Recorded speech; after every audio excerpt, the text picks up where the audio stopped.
കൊച്ചിയിൽ നടിയെ ആക്രമിച്ച കേസിലെ പ്രധാന തെളിവായ മെമ്മറി കാർഡ് പരിശോധിച്ചതിൽ പുനരന്വേഷണം ആവശ്യപ്പെട്ട് അതിജീവി നൽകിയ ഹർജി ഹൈക്കോടതി ഇന്ന് പരിഗണിക്കും.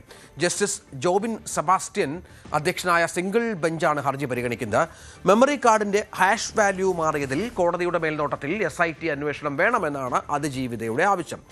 ആജ്ഞ രവീന്ദ്രൻ വിവരങ്ങളുമായി ചേരും. ആജ്ഞ, അല്പസമയത്ത് ആജ്ഞയിലേക്ക് എത്താം. ഏതായാലും നടിയെ ആക്രമിച്ച കേസ് അത് ദിലീപിനെ കുറ്റവിമുക്തനാക്കിയ കോടതി വിധിയൊക്കെ വന്നതാണ്. അതിനുശേഷം ഇപ്പോൾ ഇത്തരത്തിൽ ചില നീക്കങ്ങളുമായി അതിജീവിത മുന്നോട്ട് വരുന്ന പശ്ചാത്തലമുണ്ട്. അത് കോടതി പലതവണ പരിഗണിച്ച സംഭവങ്ങൾ കൂടിയാണ് ഈ വിചാരണ വേളയിലുടനീളം. ഇപ്പോൾ ഹൈക്കോടതിയുടെ ഭാഗത്ത് നിന്ന് ഈ വിഷയത്തിൽ എന്ത് നിലപാടാണ് ഉണ്ടാവുക എന്നുള്ളതാണ് കാത്തിരുന്ന് കാണേണ്ടത്. മെമ്മറി കാർഡുമായി ബന്ധപ്പെട്ട വിവരങ്ങളാണ്.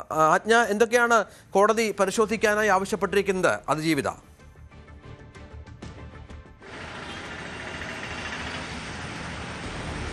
രഞ്ജിത്ത്, മെമ്മറി കാർഡ് പരിശോധിച്ചതുമായി ബന്ധപ്പെട്ട അതായത് ഹാഷ് വാല്യൂ 3 തവണ മാറിയിട്ടുണ്ട്.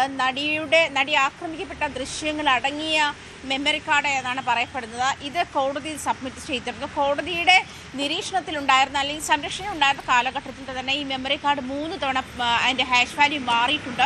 അത് പരിശോധിക്കണമെന്ന് ആവശ്യപ്പെട്ട് അന്ന് എറണാകുളം പ്രിൻസിപ്പൽ സെഷൻസ് കോടതി ജഡ്ജായിരുന്നു അന്ന് ഈ കേസ് പരിഗണിച്ചിരുന്നത്. അന്ന് എറണാകുളം പ്രിൻസിപ്പൽ സെഷൻസ് കോടതിക്ക് ഇതുമായി ബന്ധപ്പെട്ട് പരാതി നൽകിയിരുന്നതാണ്. ഇതുമായി ബന്ധപ്പെട്ട് എൻക്വയറി നടന്നു. ആ എൻക്വയറിയിൽ 3 തവണ ഇതിൻ്റെ ഹാഷ് വാല്യൂ മാറിയെന്നും അങ്കമാലി മജിസ്ട്രേറ്റ് ലീന റഷീദ്, അതുപോലെ ശിരസ്സുദാർ താജുദ്ദീൻ, അതുപോലെ ഇവിടുത്തെ അതായത് ഈ കോടതിയിലെ ഒരു ക്ലർക്ക് മഹേഷ് മോഹൻ തുടങ്ങിയവരൊക്കെ ഈ 3 പേരാണ് ഈ മെമ്മറി കാർഡ് പരിശോധിച്ചത് എന്നുള്ള കാര്യത്തിൽ ആ സമയത്ത് വ്യക്തതയുണ്ടായിരുന്നു. പക്ഷേ ഇതുമായി ബന്ധപ്പെട്ടുള്ള റിപ്പോർട്ട് കോടതിയിൽ സബ്മിറ്റ് ചെയ്തിരുന്നു. പക്ഷേ സഹപ്രവർത്തകർക്കെതിരെ നടപടിയെടുക്കാൻ കോടതി തയ്യാറായില്ല എന്നുള്ളതായിരുന്നു നടിയുടെ പ്രധാനപ്പെട്ട പരാതി. ആ പരാതി നിലനിൽക്കെ തന്നെ നടി ഇതുമായി ബന്ധപ്പെട്ടൊരു ഉപഹർജി ഹൈക്കോടതിയിൽ സബ്മിറ്റ് ചെയ്തിരുന്നു. ആ ഉപഹർജി ആയതുകൊണ്ട് അതിന് സാങ്കേതികമായി അത് നിലനിൽക്കില്ല എന്ന് ചൂണ്ടിക്കാട്ടിയാണ് അന്ന് ഹൈക്കോടതി ആ ഹർജി തള്ളുന്നത്.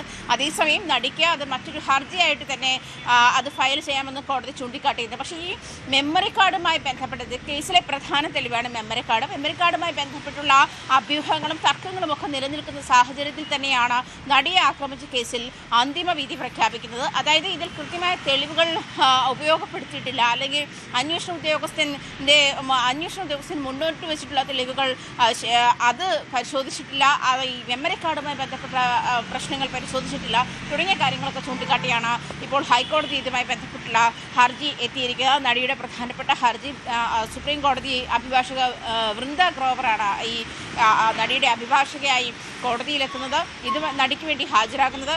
ഈ ഒരു സാഹചര്യം കൂടി പരിഗണിക്കുമ്പോൾ, അതായത് കുറ്റവിമുക്തരാക്കിയിട്ടുള്ള ആളുകളുടെ ശിക്ഷാവിധി 20 വർഷമാണ് ശിക്ഷ നൽകിയിട്ടുള്ളത്.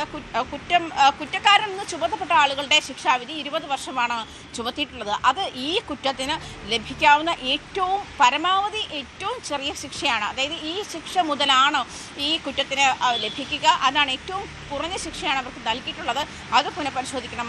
അതുപോലെ തന്നെ ദിലീപ് ഉൾപ്പെടെയുള്ള ആളുകളെ കുറ്റവിമുക്തരാക്കിയിട്ടുള്ള നടപടിയും പുനഃപരിശോധിക്കണമെന്ന് ഹൈക്കോടതിയിലെത്തിയിട്ടുള്ള ഹർജി ആവശ്യപ്പെടുന്നുണ്ട്. എന്തായാലും ഈ എറണാകുളം പ്രിൻസിപ്പൽ സെഷൻസ് കോടതിയുടെ വിധിക്കെതിരെയാണ് നടി ആക്രമിക്കപ്പെട്ട കേസുമായി ബന്ധപ്പെട്ടുള്ള ഹർജി ഹൈക്കോടതിയിൽ എത്തിയിരിക്കുന്നത്. അപ്പീലുമായിട്ടാണ് നടി ഹൈക്കോടതിയിൽ എത്തിയിരിക്കുന്നത്. വിധിക്കെതിരെയുള്ള അപ്പീലുമായിട്ടാണ് പ്രധാനമായും മെമ്മറി കാർഡ് പുനഃപരിശോധിക്കണം.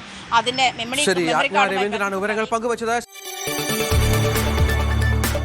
കൂടുതൽ വാർത്തകൾക്ക് News 18 Keralam YouTube channel subscribe ചെയ്യുക.